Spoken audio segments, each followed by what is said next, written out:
Flashback. Hello guys, তোমরা সবাই কেমন আছো?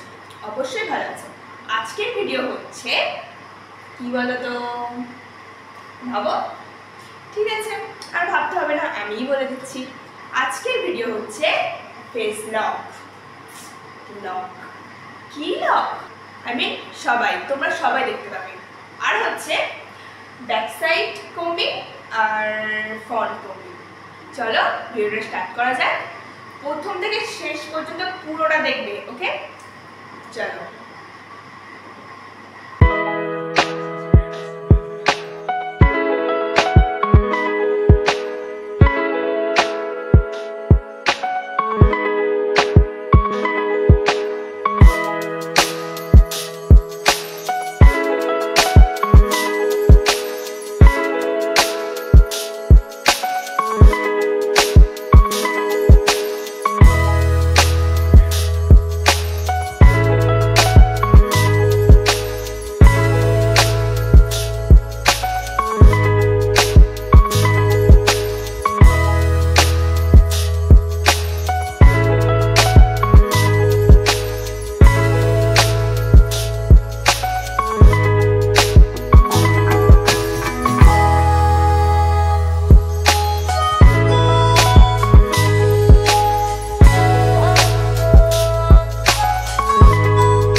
মানে কি বলবো তোমাদেরকে, এত গরম, মানে এখন রাত হয়ে গেছে, আজকে আমি রাতে ভিডিও বানাচ্ছি, তো এখন মানে এত পরিমাণে গরম, আমি দুবার স্নান করেছি, ঠিক আছে। আর ফেস লকটা করার পর মানে কি বলবো, তোমরা বাইরে থেকে বুঝতেই পারছিলে, আমি তো এদের কিছু দেখতে পাচ্ছি না তোমাদেরকে, আমি হাত দিয়ে মানে বোঝাতে পারছি না, আমি জানি না এতটা গরম হচ্ছিল, মানে একেই দেখতে পাচ্ছ আমার অবস্থা, তার উপরে বিশাল গরম, তাহলে কি বলবো আর তোমাদেরকে। যাই হোক, তোমাদের জন্য এইটুকু চেষ্টা করতেই পারি, তাই না? চলো, তো চলো আজকের ভিডিওটা এই পর্যন্তই ছিল। আর লাইক, কমেন্ট, শেয়ারটা কিন্তু অবশ্যই করতে হবে, ঠিক আছে? অবশ্যই। চলো।